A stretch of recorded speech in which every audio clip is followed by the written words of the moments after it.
తంత్రం ఫరో ఎలాగైతే ప్రవర్తించాడో ఆ ప్రవర్తన ద్వారా సాతాను యొక్క అసలు తంత్రం ఏంటో మనం గ్రహించడానికి ఆలోచన చేస్తున్నాం. మోషే ఏదైతే అడుగుతున్నాడో దానిని ఫరో ఇచ్చినట్టుగా చేస్తున్నాడు కానీ అతని తంత్రం ఏంటంటే విడుదల కాకూడదు. అది ఫరో తంత్రం. ఫరో యొక్క ఆలోచన తంత్రం ఏంటంటే ఫరో ఏం చేస్తున్నాడంటే వీళ్ళు విడుదల అడుగుతున్నారు, మోషే విడిపించడానికి ప్రయత్నం చేస్తున్నాడు. ఫరో విడిపించకుండా ఉండటానికి ప్రయత్నం చేస్తున్నాడు కానీ విడిపించకుండా ఉండే శక్తి అతనికి లేదు. కానీ విడిపించకుండా ఉండటానికి తంత్రం ఉపయోగించాడు. ఆ తంత్రం ఏంటంటే విడుదల కాకూడదు, విడుదలలా కనపడాలి కానీ అది విడుదల అవ్వకూడదు. ఎలాగా అంటే చూడండి, ఇప్పుడు మొదటిగా నిర్గమాకాండం 8:25 చూడండి. నిర్గమ 8:25 ఫరో తంత్రం, సాతాను తంత్రం. మనమేమో లోకం నుండి విడుదల పొందాలని, ఫరో అధికారం, సాతాను అధికారం నుంచి విడుదల పొందాలని, పరిశుద్ధాత్ముడు లేక యేసుప్రభు వారు విడిపించాలని. ఎందుకంటే యేసుప్రభు వారు మోషే అహరోన్లు ఎలాగైతే పనిచేశారో అదే ప్రకారం యేసుప్రభు వారు పరిశుద్ధాత్ముడు పనిచేస్తున్నారు. యేసుప్రభు చెప్పినట్టు పరిశుద్ధాత్ముడు చెప్తున్నాడు, మోషే చెప్పినట్టు అహరోన్ చెప్తున్నాడు. అంటే ఇది స్థాయి ఇద్దరిలో తేడా ఉంది, కానీ యేసుక్రీస్తు వారికి పరిశుద్ధాత్మకి తేడా అయితే లేదు. కానీ పనితీరు అలాగ ఉంది, పనితీరు కొంచెం పోలిస్తే. అయితే మనకు విడుదల రావాలని దేవుని ఆలోచన, మనం విడుదల పొందకూడదని ఐగుప్తీయులు ఫరో ఆలోచన. సో దీంట్లో వాళ్ళు ఎలాగా ఏం చేస్తున్నారంటే నిర్గమ 8:20 చూడండి. 8:25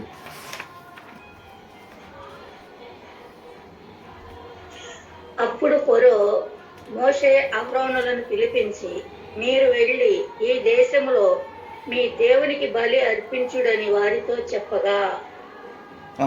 చాలేమ్మా. 4వ తెగులు వచ్చిన తర్వాత, అంటే 4వ తెగులు ఏగల గుంపులు అవి వచ్చినప్పుడు ఇక ఫరో ఏం చేశాడంటే ఇంకా అప్పటిదాకా చూశాడు మాంత్రికుల శక్తి ఫెయిల్ అయింది, ముందే ఫెయిల్ అయింది. ఆ తర్వాత ఒకసారి కప్పల దగ్గర కూడా వాళ్ళు తిరిగి తీసుకెళ్ళలేకపోయారు. తర్వాత వచ్చిన తెగుళ్ళు ఇక్కడ ఈ తెగుల దగ్గర ఏం చేశాడంటే ఒప్పుకున్నాడు. ఏం ఒప్పుకున్నాడు? వీళ్ళు ఏం అడుగుతున్నారంటే మేము మా దేవుణ్ణి ఆరాధిస్తాం, మమ్మల్ని వదిలిపెట్టి అంటున్నారు. ఫరో ఏమంటున్నాడంటే మీరు మీ దేవునికి మొక్కండి, ఇబ్బంది ఏం లేదు, మీరు బలులు ఇవ్వండి, మీరు ప్రార్థనలు చేయండి, మీరు మీటింగులు పెట్టండి, మీరు పాటలు పాడండి, కానీ మొత్తం ఐగుప్తులన్నీ చేయండి అంటాడు. సో మొదటి ప్లాన్ ఏంటి? మొదటి తంత్రం ఏంటంటే చేసుకోండి, మీ భక్తి చేసుకోండి, మిమ్మల్ని ఇబ్బంది ఏం లేదు, మీరు పేకాట ఆడుతా, నువ్వు ప్రార్థన చేసుకో, తర్వాత నువ్వు సినిమాలు చూస్తా, నువ్వు పాటలు పాడు, ఇబ్బంది ఏం లేదు. ఆ తర్వాత నువ్వు లంచాలు తీసుకుంటా, నువ్వు ఏం చేయాలంటే నువ్వు ప్రసంగాలు చేయి, తప్పేం లేదు.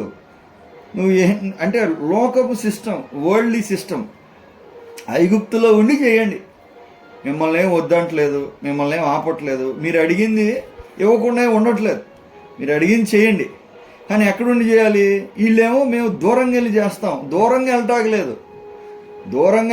లేదు, ఇక్కడుండి చేయండి. ఏం చేసినా ఎక్కడుండి చేయాలి. ఎక్కడుండి చేయటం అంటే ఏంటి? ఐగుప్తులో ఉండి దేవుణ్ణి ఆరాధిస్తే అది ఎలాగైనా కానీ వాళ్లకు విడుదలగా కాదు, స్లోగా. ఇప్పుడు ప్రాబ్లం 3 దినములు ప్రయాణం అంతా మేము వెళ్ళి మా దేవునికి బలి అర్పిస్తామని చెప్పమన్నాడు దేవుడు. మోషే చెప్పాడు. ఫరో ఏమంటున్నాడు? ఇక్కడే ఉండి చేయండి. అది ఆ మొదటి తంత్రం. సో ఈ తంత్రం ఒకవేళ మోషే ఒప్పుకొని ఉంటే అందరూ సరేలే, పాపం ఫరో అసలు ఒప్పుకోడు, అస్సలు ఫరో దేవుడైతే అసలు మనం అడిగింది ఫరో ఇచ్చాడంటే చాలు, ఎంతకంటే మనకి ఎక్కువ ఎందుకు, మనల్ని వద్దంటలేదు, మనల్ని ఆపట్లేదు, మన దేవుడిని మనల్ని ఆరాధించుకోమన్నాడు, సెలవు కూడా ఇచ్చాడు, పర్మిషన్ కూడా ఇచ్చాడు, బలి చేసుకోమన్నాడు, కావాలంటే ఆయన కూడా ఇచ్చేవాడు, ఆయన కూడా 10,000 ఇస్తాడు, చేసుకోండి మీ పండగ మీరు చేసుకోండి. కానీ ఎక్కడుండి చేయాలి? లోకంలో ఉండి చేయాలి, ఐగుప్తులో ఉండి మీరు చేయండి. అంటే ఇప్పుడు ఫరో అనుమతి ఇచ్చినట్టుగా ఉంది కానీ ఇవ్వట్లేదు. ఎందుకంటే లోకపు సిస్టంలో ఉంటే వీళ్ళు చేసే ఆరాధన అవ్వదు, వీళ్లకు విడుదల అనేది ఎప్పటికీ రాదు. విడుదల యేసుక్రీస్తు గురించి ఒక మాట ఉంది, ప్రవచనం చెప్తూ ఏమని చెప్పారంటే, స్వేచ్ఛగా ఆరాధించినట్లు ఈ రక్షణ కనపరచను. శత్రువులు భయం లేకుండా. చూడండి ఆ మాట ఎక్కడుందో ఒకసారి జ్ఞాపకం చేసుకుందాం.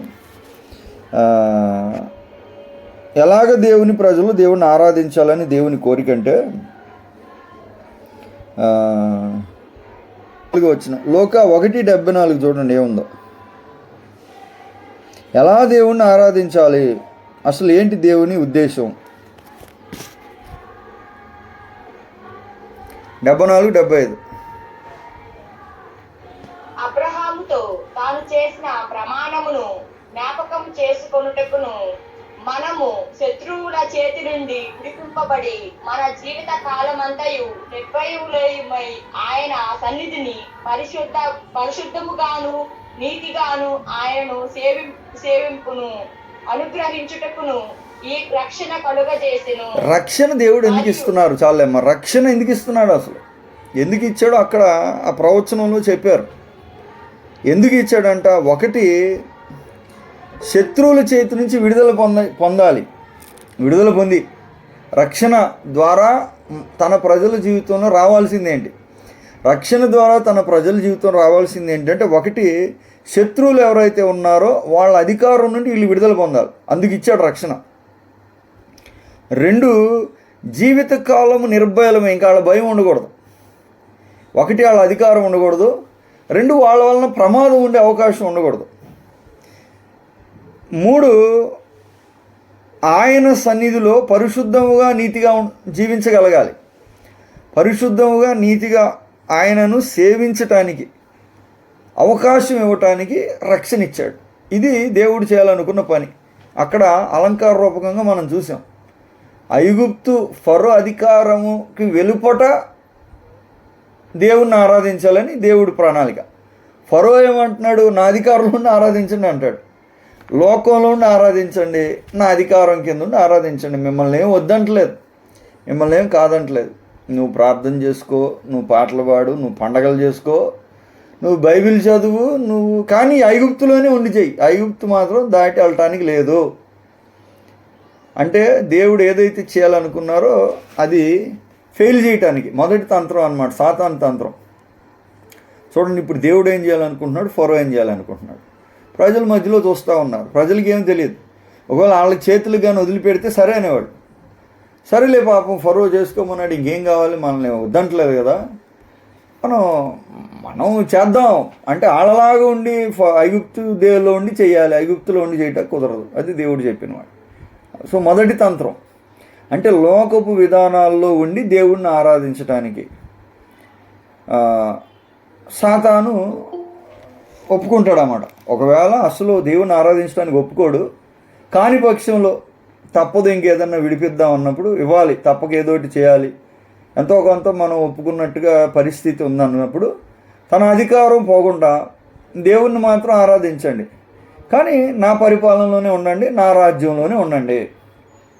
అది మొదటి తంత్రం అన్నమాట. చూడండి, ఇప్పుడు లోకపు విధానాల్లో ఉంటూ లోకంలాగా ఉంటూ దేవుణ్ణి ఆరాధించు, నిన్నేం వద్దంటలేదు కదా, వాళ్ళలాగే పనులు చేయి, వాళ్ళలాగే వ్యాపారాలు చేయి, వాళ్ళలాగే జీవితం జీవించు, వాళ్ళలాగే తిను, వాళ్ళలాగే అన్ని మొత్తం వాళ్ళలాగే చేయి, కాదు నీ దేవుడిని ఆరాధించుకో. అప్పుడు నిజంగా దేవుడు కాదు, నిజంగా నేనే దేవుడు, అదే అర్థం. ఇది మొదటి తంత్రం. దేవుని ప్రజలు బాగా అర్థం చేసుకోవాలి. మనం కూడా నిజంగా విడుదల ఎప్పుడు కలిగినట్టు, అంటే ఐగుప్తు నుంచి బయటకు వస్తేనే విడుదల కలిగినట్టు. ఫరో అధికారం నుండి పూర్తిగా వేరైతేనే. ఇప్పుడు ఐగుప్తులో ఫరో అధికారం ఉంటుంది. ఐగుప్తులో ఉంటే ఐగుప్తు మీద అధికారం ఎవరు? ఐగుప్తు మీద ఫరో అధికారం. మనం ఐగుప్తులో ఉంటే అప్పుడు ఎవరు అధికారం కింద ఉన్నట్టు? మా దేవుడు యేసు ప్రభు, మీ దేవుడు యేసు ప్రభువే, కానీ ఇది ఫరో యొక్క రాజ్యం. ఈ దేవుడు యేసు ప్రభువే కానీ ఫరో రాజ్యం. ఫరో రాజ్యంలో యేసు ప్రభు దేవుడు అంటే దేవుని రాజ్యం ఎక్కడుంది? దేవుని రాజ్యం అక్కడుంది. ఇది ఫరో రాజ్యం. సో కొంతలో కొంతైనా ఫరో మాట వినాలి, లేదా ఫరో ఏదైనా సమస్య కలిగించడానికి అవకాశం ఎప్పుడైనా ఉంది. ఎప్పుడైనా సరే ఫరో ప్రతిసారి పండగ చేయాలంటే ఫరోని అడగాలి. ఇప్పుడు దేవుడికి పండగ చేయాలంటే ఫరోని అడగాలంటే ఎలా కుదురుతుంది? ఫరోని అడుగుతాం, పండగ చేస్తాం మహారాజా అంటే ఫరో ఏమంటాడంటే, లేదు ఇప్పుడు నాకు అర్జెంట్ పని ఉంది, ఇప్పుడు కుదరదు, ఇప్పుడు ఆ పట్టణం మీరు కట్టాలి, తర్వాత కొద్ది యుద్ధం ఉంది కాబట్టి కొద్ది రోజులు మీరు ఆగండి, నేను చెప్తే అప్పుడు చేయండి పండగ. ఇప్పుడు దేవునికి పండగ వద్దంటలేదు, కాకపోతే ఇప్పుడు వద్దు, నేను చెప్పినట్టు చేయండి అంటాడు. ఐగుప్తులో ఉంటే దేవుడు వారికి దేవుడుగా ఉండలేడు, ఫరోనే దేవునిగా ఉంటాడు, ఫరోనే రాజుగా ఉంటాడు, దేవుడు వారికి రాజుగా ఉండలేడు. దేవుడు ఈ టైంకి చేయమంటే ఆ టైంకి చేయటానికి కుదరదు, ఎందుకంటే ఫరో కింద ఉన్నారు, అది ఫరో దేశం. సో మొదటి తంత్రం అది. అంటే దేవుణ్ణి పండగలు పైన పండగ చేసినట్టుగానే ఉంది, పైన బలిచ్చినట్టుగానే ఉంది, పైన యెహోవాకు సంతోషంగా వాళ్ళు చేసేసారు, సంతోషంగా చేసేసారు, బళ్ళు ఇచ్చారు, మొక్కారు, పాటలు పాడారు, తర్వాత ఫోటోలు అవి తీసుకున్నారు, తర్వాత దండలు కప్పేసుకున్నారు, ఒకరికొకరు శాలువాలు వేసేసుకున్నారు, మొత్తం చేసేసారు. కానీ ఐగుప్తులో ఉండి చేస్తున్నారు. సో మొదటి తంత్రం అదనమాట, సాతాన్ తంత్రం. తన అధికారంలో ఉండి చేయమంటాడు, తన అధికారంలో ఉండి చేయటానికి కుదరదు. అయితే మోషే ఒప్పుకోవాలా, లేదు కుదరదు, మేము పోవాల్సిందే అన్నాడు. ఇక్కడ చేయం, మేము అక్కడికి వెళ్ళి చేస్తాం, ఇక్కడ మాత్రం చేయం మేము అన్నాడు. అది మొదటి స్ట్రాటజీ సాతాన్ది, దేవుని ప్రజలను బంధించడానికి. రెండు కుదరలేదు. రెండోసారి ఏమన్నాడు, నిర్గమ 8:28 చూడండి. ఇప్పుడు 8:28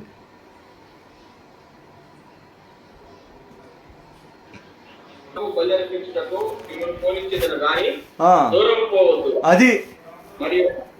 రెండోది ఏంటంటే పానిస్తాను, లేదు మేము పోవాలంటాడు. మోషే పోవాల్సిందే అంటున్నాడు.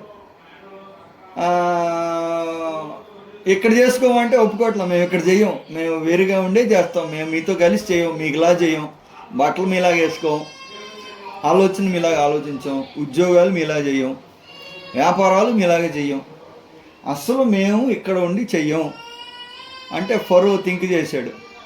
దేవుడేమో ఒకవైపు తెగులు మీద తెగులు పంపుతున్నాడు.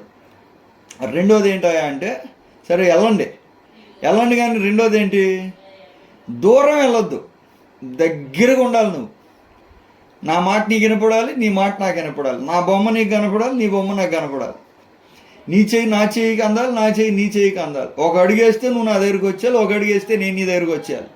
ఎక్కువ దూరం ఉండొద్దు, ఎక్కువ భక్తి చేయొద్దు.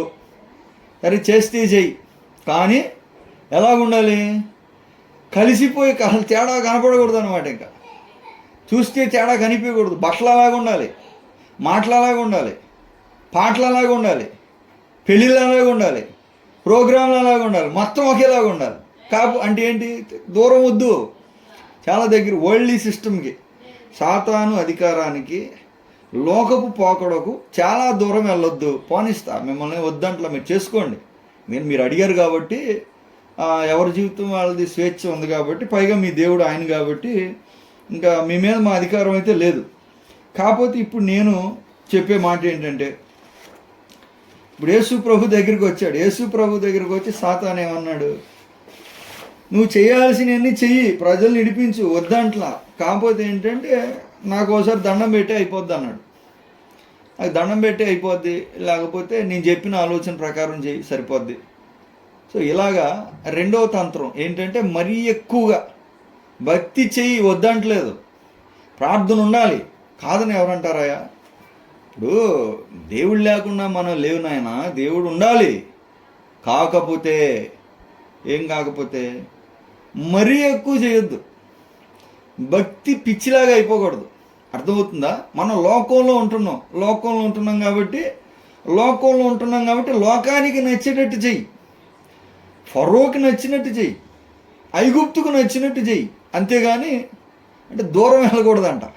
ఒకటి పూర్తిగా వాళ్ళ దాంట్లో ఉండి చెయ్యాలి. లేని పక్షంలో ఒకడు లేదు, నేను దేవుడు చెప్పినట్టు లేదు, నాకు దేవుడు ఆత్మ రా అంటున్నాడు మోషే.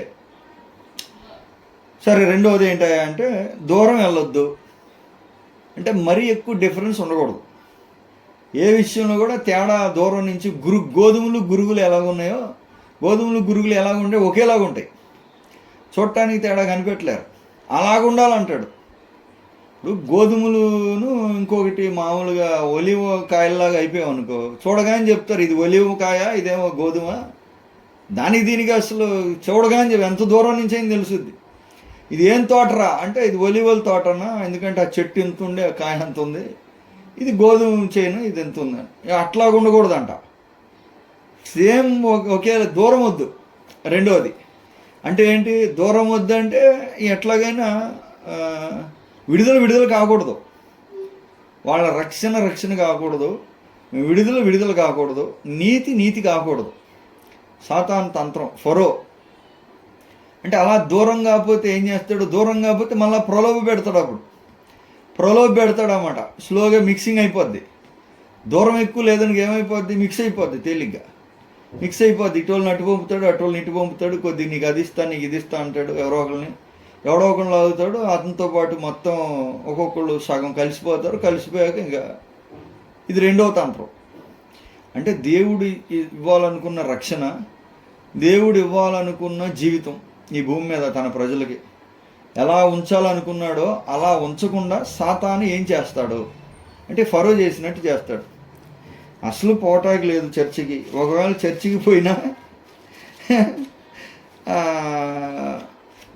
దాని ప్రకారం చేయటానికి లేదు. లేదు ఒకవేళ చేసినా పెద్ద డిఫరెన్స్ ఏమి ఉండకూడదు. దూరం వద్దు, అది సేమ్ పోలిక ఒకేలాగా ఉండాలి. అదనమాట రెండవ తంత్రం. దానికి కూడా మోసే ఒప్పుకోవాలి. లేదు, కుదరదు అన్నట్టు దేవుడు కూడా ఒప్పుకోవాలి. అప్పుడు ఏం జరిగింది? నిర్గమ 10:8-11 చదవండి. నిర్గమ 10వ అధ్యాయం 8-11.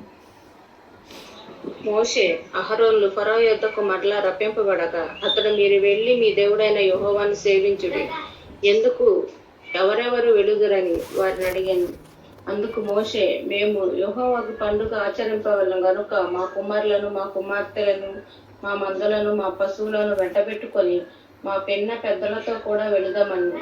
అందుకు అతడు, యెహోవా మీకు తోడైయుండునా? నేను మిమ్మల్ని మీ పిల్లలను పోనిచ్చేదనా? ఇదిగో, మీరు దురాలోచన గలవారు, పురుషులైన మీరు మాత్రం వెళ్ళి యెహోవాను సేవించుడి, మీరు కోరుకున్నది అదే కదా అని వారితో అనగా ఫరో సముఖము నుండి వారు వెళ్ళగొట్టబడిరి. నేను మీ పిల్లలను మిమ్మల్ని పోనిచ్చేదనా? With family and positions. మీ టోటల్ ఫ్యామిలీ వెళ్ళిపోవటానికి నేను వదిలిపెడతాను అనుకుంటున్నావు? అంత పిచ్చోళ్ళలాగా, అంత ఎర్రోళ్ళలాగా, అంత అమాయకుల్లాగా నేను ఫరోన్నా? అసలు ఏమనుకుంటున్నారు? మీకు మైండ్కి తెలుస్తుందా? నీకు నువ్వేం అడిగావు? నువ్వు వెళ్ళు, ఒక్కడ వెళ్ళు, వద్దంట్లా. మీకేం కావాలి చేసుకోండి, ఇక్కడ చేసుకోమన్నాం, సరే అన్నాం, వద్దన్నారు, సరే దూరం వద్దన్నా, లేదు పోతామన్నారు, సరే వెళ్ళండి. ఫ్యామిలీతో వెళ్ళిపోతావా? ఫ్యామిలీతో వెళ్ళటానికి దేవుడితోడు నేను వదిలిపెడతాను అనుకుంటున్నాను నేను. సో మూడో తంత్రం ఏంటి? లేదు, ఎవడైనా భక్తి కొద్ది ఎక్కువ చేసేస్తానంటే వాడిని ఒక్కడిని చేయని అంటాడు. నువ్వు ఒక్కడు చేయి, మీ ఫ్యామిలీ చేయరు, మీ పిల్లలు చేయరు, మీ ఆస్తిపాస్తులు కూడా చేయరు. నువ్వు ఒక్కదాన్ని చేయి, కావాలంటే ఇబ్బంది, నువ్వు ఒక్కదాన్ని చేయి. నీ కొడుకులు చేయరు, నీ కూతురు చేయరు. నేను బానీను. ఎందుకని బానీవు? నీకేంట్రా బాధ? కొడుకు నా కొడుక, నీ కొడుక, నా కూతురా, నీ కూతురు, ఆస్తి నాది, బిడ్డలు నాది, ఫ్యామిలీ నాది, నీకేంటి బాధ? నా బాధే. ఎందుకంటే వాళ్ళు పోతే వీళ్ళు పట్టుకుంటే నిన్ను రప్పించవచ్చు. మళ్ళీ వీళ్ళు నా దగ్గర పెట్టుకున్నావు, నువ్వు పోయావు అనుకో, వాళ్ళు 4 గుంజితే దెబ్బకు వచ్చి మా కాళ్ళు మొక్కుతావు నువ్వు. అర్థమైందా? ఎందుకు బానీయట్లేదు? ఇదే కారణం, ఏం లేదు. వాడిని పట్టుకొని నేను తలకిందులు చేసేస్తా అంతే. దెబ్బకి నిన్ను లాక్కొచ్చి నా కాళ్ళ ముందు పడేస్తారు. నీ దేవుడు ఉండడు, యెహోవా ఉండడు, ఎవడు ఉండడు. అందుకే పానీ నేను. ఫ్యామిలీతో వెళ్ళిపోతావా? దురాలోచన కలిగినోడు నువ్వు అన్నట్టు. దురాలోచన అంటే దుర్మార్గపు ఆలోచన ఇది. నువ్వు నీ ఫ్యామిలీ అంటే మొత్తం వెళ్ళిపోతారా? నువ్వు అక్కడ వెళ్ళు కావాలంటే ప్రార్థనకి. అర్థమైందా? నువ్వు ఆల్ నైట్ చేసుకో, లేకపోతే నీ భాగం నువ్వు ఇచ్చుకో దేవునికి. నీ బట్టలు మార్చుకో, నీ లైఫ్ మార్చుకో, అంతే. ఫ్యామిలీతో వెళ్ళిపోతే ఎలాగా? దుర్మార్గపు ఆలోచన ఇది. ఒప్పుకోవటానికి లేనే లేదనేసాడు ఒకటే మాట. అంటే మూడో తంత్రం ఏంటంటే అర్థమవుతుంది ఇప్పుడు మీకు. నిన్ను ఒక్కడిని వదిలిపెడతా, కానీ నీ కుటుంబం మాత్రం నా దగ్గర పెట్టుకుంటా. ఎందుకంటే యోసేపు కూడా చేసాడు దీన్ని. సిమియోన్ని పెట్టాడు జైల్లో.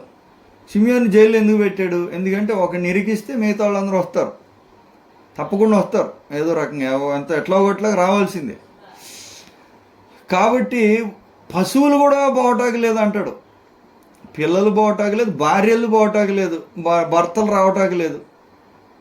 వెళ్తే నువ్వు ఒక్కదాని వెళ్ళు చర్చికి, ఎందుకంటే నేను ఆపలేకపోతున్నాను కాబట్టి నీకు దేవుడు తోడై ఉన్నాడు. ఆ మోసే వచ్చే కర్ణ పావుల్ని మింగుతాడు. నిన్ను పంపకపోతే మీ పాస్టర్లు ప్రార్థనలు చేస్తారు, లేకపోతే ఆ పెద్దోళ్ళు ఎవరో దైవజనులు ఉంటారుగా వాళ్ళు కొద్దిగా ఇబ్బంది పెట్టేస్తారు, మింగేస్తారు. కాబట్టి వెళ్ళండి కానీ మొత్తం పోవటానికి లేదు. మొత్తం పోతే ఎలాగా? మొత్తం పోతే మేము ఇక్కడ ఏం చేయాలి? మేము ఎలాగ ఉండాలి? అది విషయం. దుర్మార్గపు ఆలోచనలు మానేయండి, చేసుకోండి అని మీ వరకు ఉంచుకోండి. భక్తి నీ వరకు నువ్వు పెట్టుకో. నీ భక్తి వాళ్ళకి వీళ్ళకి అంటి ఇటు మళ్ళీ వాళ్ళు రారా అంటాం. వాళ్ళు ఏదో లోకంలో చక్కగా తిరిగి వాడు సినిమాలు చూస్తా, మ్యాచ్లు ఆడుకుంటా, తర్వాత వాళ్ళు దొంగ వ్యాపారాలు చేసుకుంటా, లేకపోతే వాళ్ళు ఏదో లోకాన్ని ప్రేమించి వాళ్ళు చక్కగా హ్యాపీగా ఉన్నారు. నీకేంటి వాళ్ళతో? నీకెందుకు? నువ్వు వెళ్ళాలంటే నువ్వు వెళ్ళు, అంతేగాని వాళ్ళని వదలాలంటే ఎలా కుదురుతుంది? ఇది మూడో తంత్రం. ఒకటి లోకంలో ఉండి చేయమంటాడు. లేదు, లోకంలో ఉండి చేయని పక్షంలో కొద్దిగా దూరంగా ఉండండి, మరీ ఎక్కువ డిస్టెన్స్, మరీ ఎక్కువ తేడా చేయకూడదు అంటాడు. లేదు, అలా కూడా కుదరకపోతే ఒక్కళ్ళే చేయండి ఫ్యామిలీలో, మిగతా వాళ్ళని చేయటానికి లేదు. ఇప్పుడు ఏంటయ్యా అంటే, సరే పొమ్మంటున్నాడుగా, అస్సలు వద్దంటలేదు కదా.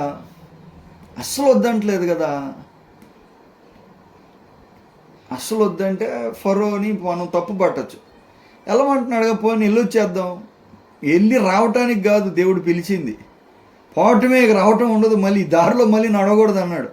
ఒకసారి ఐగుప్తు నుంచి బయటకు అడుగు పెడితే మళ్ళీ వెనక్కి రావటానికి లేదు. అది దేవుడు చెప్పిన మాట, అది దేవుని ఆలోచన. వెళ్తే బయటికి రావటం లేదు, ఇంకంతే. దాటారు అంతే, మళ్ళీ వెనక్కి లేదు. అలా కాదు.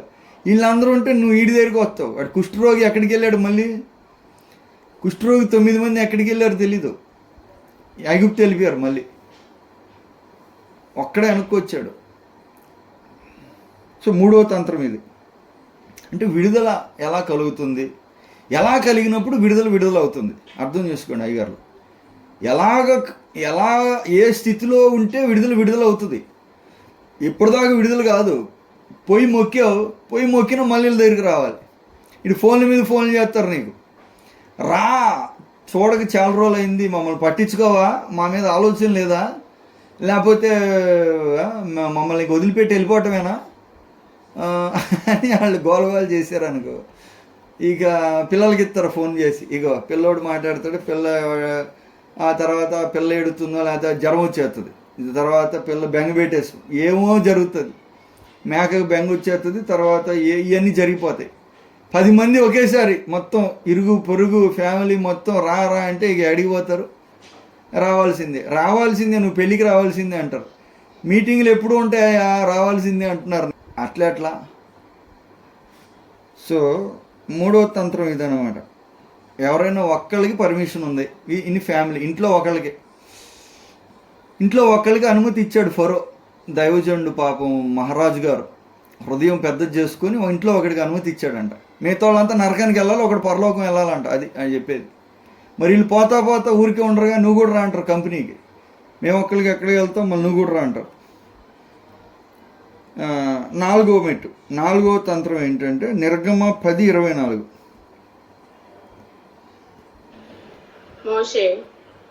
ఫరో మోషేని పిలిపించి, మీరు వెళ్ళి యెహోవాను సేవించండి, మీ మందలు మీ పశువులు మాత్రమే ఇక్కడ ఉండవలెను, మీ బిడ్డలు మీతో వెళ్ళవచ్చును అనగా, మోషే మేము మా దేవుడైన యెహోవాకు అర్పింపవలసిన బలుల నిమిత్తమును హోమార్పణల నిమిత్తమును నీవు మాకు పశువులను ఇవ్వవలెను, మా పశువులను మాతో కూడా రావలను, ఒక డెక్క అయినను విడవబడదు, దేవుడైన యెహోవాను సేవించుటకు వాటిలో నుండి తీసుకొనవలెను.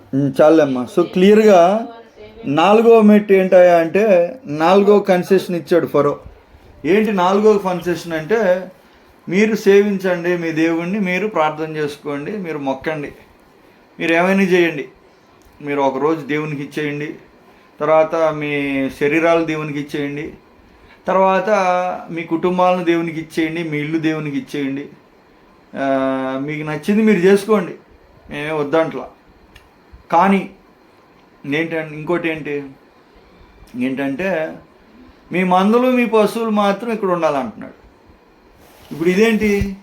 మేము పోవటం ఏంటి, మా మందలు మా పశువులు ఉండటం ఏంటి? అసలు ఈ బాధ ఏందయ్యా?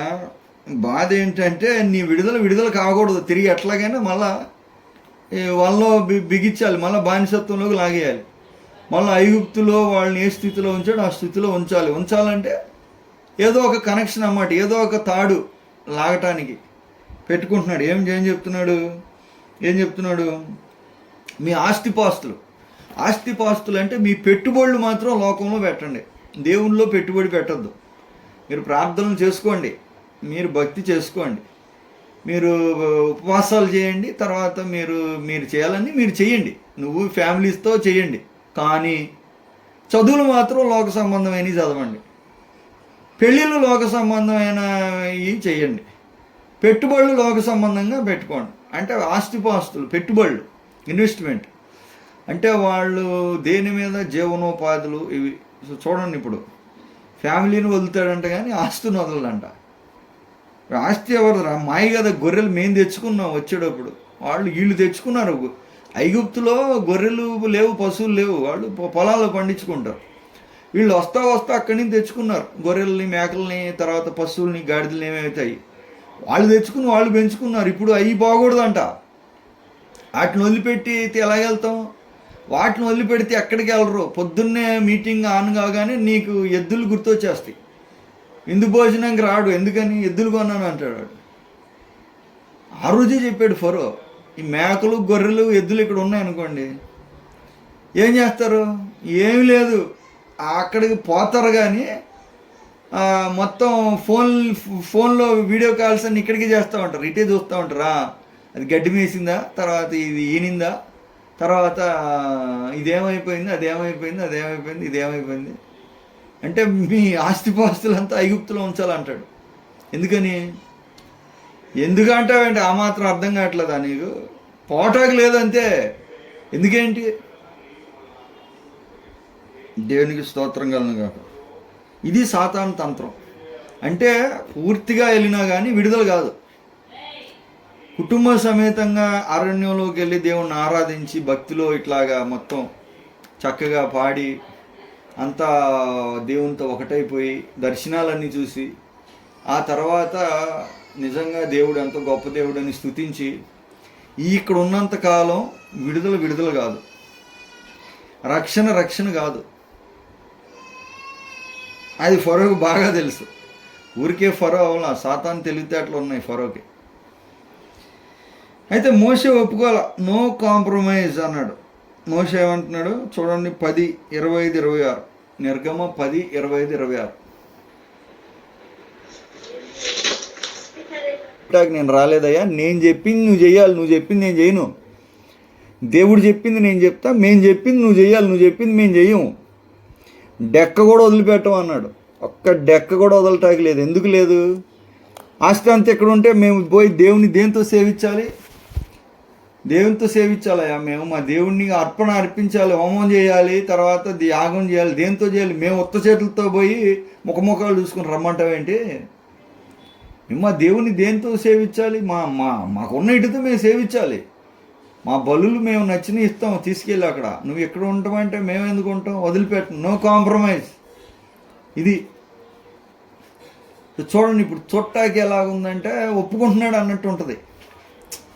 పర్వాలా, ఫరో ఒప్పుకుంటున్నాడు అన్నట్టుగా ఉంటుంది. వీళ్ళు బాగానే మారారు, పర్వాలేదు, మారు మనసు పొందారు, పర్వాలేదు, రక్షణ పర్వాలేదండి, మంచి భక్తిపరుడే. వీళ్ళంతా అమ్మాయి చాలా మంచిగా ఉంటుంది, చక్కగా అసలు టోటల్గా విడుదల పొందితే తప్ప విడుదల అనేది విడుదల కాదు.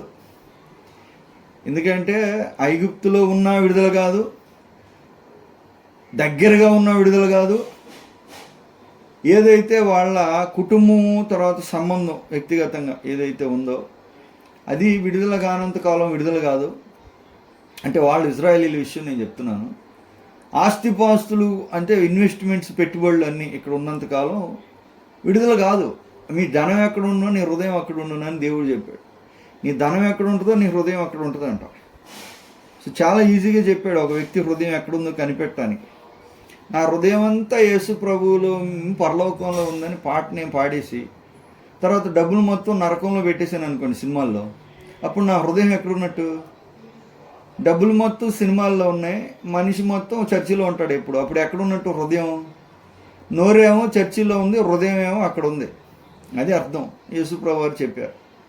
సాతానుకు తెలుసు, అంత పిచ్చోడేం కాదు. ఫరోకి తెలుసు, ఊరికే ఫరో అవలా. విడుదల కాకూడదు, రక్షణ కాకూడదు, దేవుని ఏదైతే నడిపింపు కాకూడదు. నడిపింపు కాకూడదు అంటే ఏం చేయాలి? ఏదో రకంగా వెళ్ళి ఇట్లాగా ఎక్కడో చోట వాడిని ఇరికిచ్చాలి ఏదో రకంగా. అంటే వాళ్ళకి తెలియదు, మోషేకి తెలుసు. మోషే ఒప్పుకోట్లా, లేదు వదిలిపెట్టకి కుదరదు అన్నాడు. అసలు సమస్య లేదు. నేను సో పెళ్లి విషయంలో కాంప్రమైజ్ లేదు, ఉద్యోగ విషయంలో కాంప్రమైజ్ లేదు, బట్టల విషయంలో కాంప్రమైజ్ లేదు, ఆస్తి సంపాదన పెట్టుబడుల విషయంలో కాంప్రమైజ్ లేదు, టైం గడిపే విషయంలో కాంప్రమైజ్ లేదు, ఏ విషయంలో కాంప్రమైజ్ లేదు. No compromise. మీకు మాకు 3 రోజులు దూరం ఉండాలి. 3 రోజులు దూరం మీకు మాకు. అసలు వాసన కూడా మీది మాకు రాకూడదు, మాది మీకు రాకూడదు. ఒకవేళ చేస్తే ఏమయ్యేది మీ ఆలోచన చెప్పండి. ఇప్పుడు ఒకవేళ ఫరో చెప్పినట్టు ఒప్పుకున్నాడు అనుకోండి. ఫరో చెప్పినట్టు ఇప్పుడు మీరు చెప్పండి ఆలోచన. ఒకవేళ ఫరో చెప్పినట్టుగా ఆస్తిపాస్తులన్నీ ఇక్కడ వదిలిపెట్టి వాళ్ళు వెళ్ళారు అనుకోండి, అప్పుడు ఏమయ్యేది?